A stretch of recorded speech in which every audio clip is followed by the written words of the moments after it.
Hello everyone, welcome. We are up to part 6 of our packing for a trip video. And we are up to clothing. So we will begin with our beach bag. So here I have rash guards. I have rash guards for the entire family.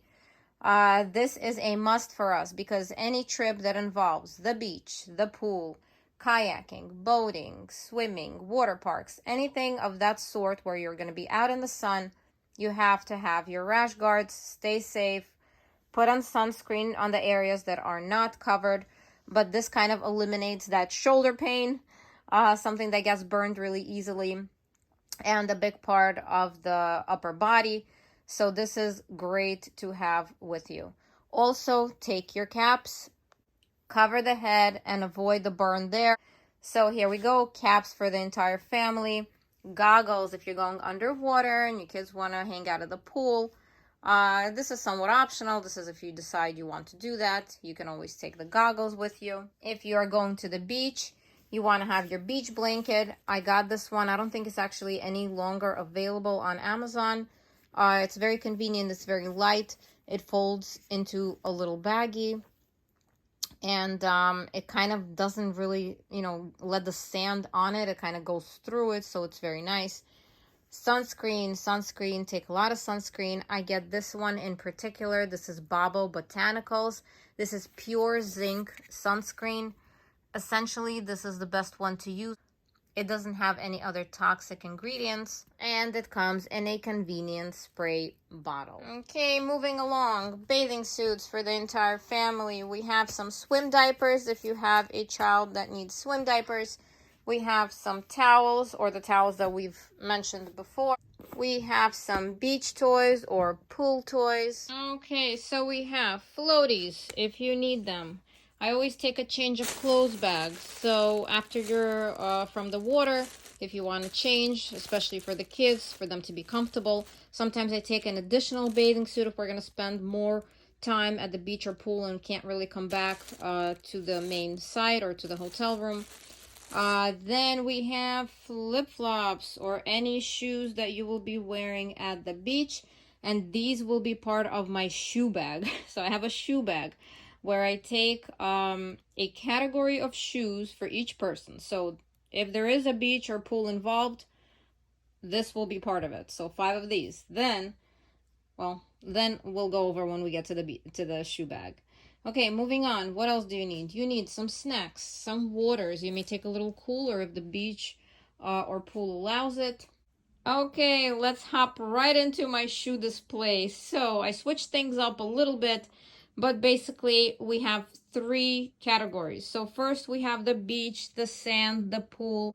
Second, we have a little bit fancier, just to slip something on that is easy. And third, we have our sneakers. Sneakers is a must, especially for camping. If you're going camping and you're expecting rain, you may want to take rain boots or umbrellas. That's something to put on a potential list. So that basically covers shoes. And of course, just a side note, if you're going to something fancy or a restaurant or a wedding or a party, you would obviously take fancy shoes as well. Moving along to the following bag, and this one will probably surprise you. So I have a designated bag for sweatshirts or hoodies. And I will explain. Even if it's a hot summer day, in the evening it gets cooler. And it gets cooler not only in the evening, it gets cooler sometimes when you go on a boating trip. And there's wind when you're on a speedboat. Or it gets cooler when it's nighttime in the woods. Or it gets cooler when your body has been in cold water in the ocean for a long time. So this is a must-have, and this is not only for a trip that's a 3-day weekend or a week long. This is something that we usually try to keep in the car because there's always a need for hoodies or sweatshirts. Sometimes you walk into a supermarket and it's super cool in the summer. So this is a go-to for us, a hoodie or sweatshirt bag. Okay, and finally, my field, the medicine bag. And this will be super individual for each and every person because you know what you need in your medicine bag. But in general, some Tylenol, some Advil, I have a bunch of Claritin in here because I have family members with allergies, thermometer, a bunch of Benadryl, some creams, different things, some tissues, Band-Aids, of course, Band-Aids, always need those.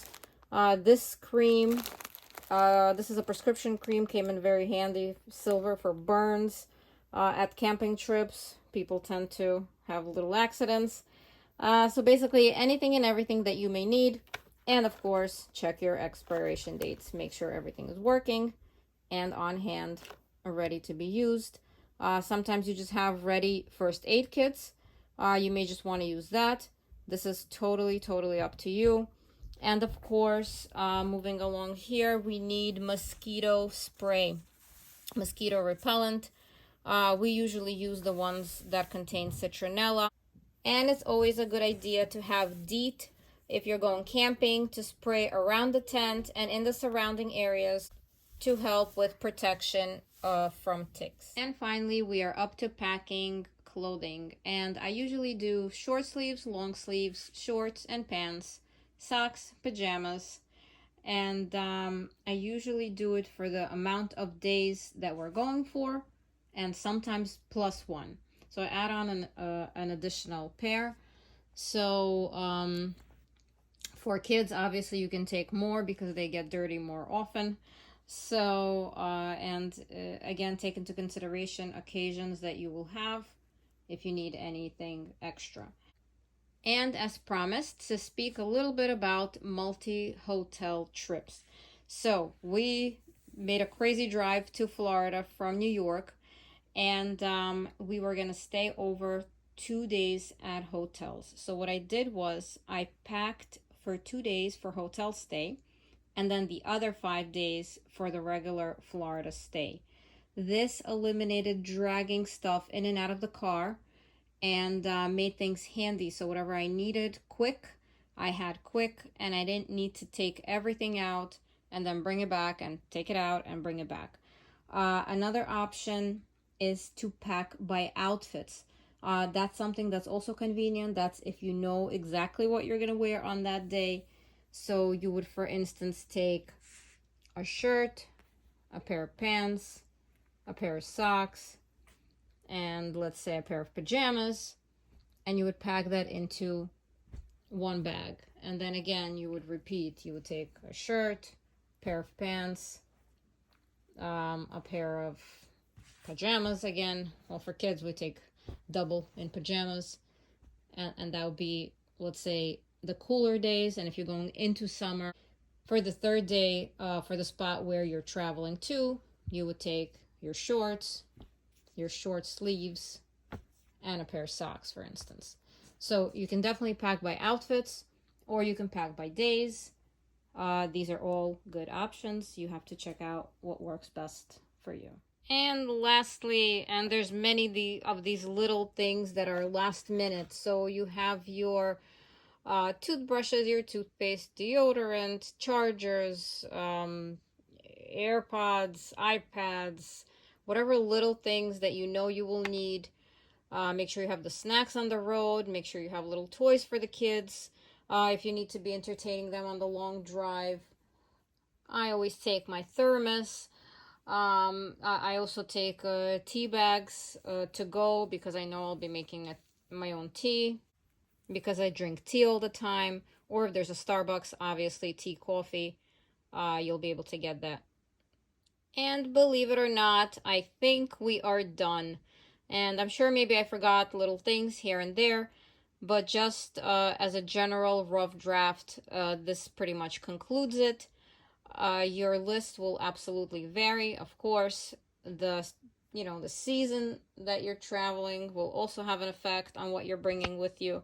Maybe in the winter we'll do a skiing trip video because that's another tough one to pack for. But I still think that if you can pack for a camping trip, you can probably pack for any trip. I hope you guys enjoyed our 6 parts, and happy traveling.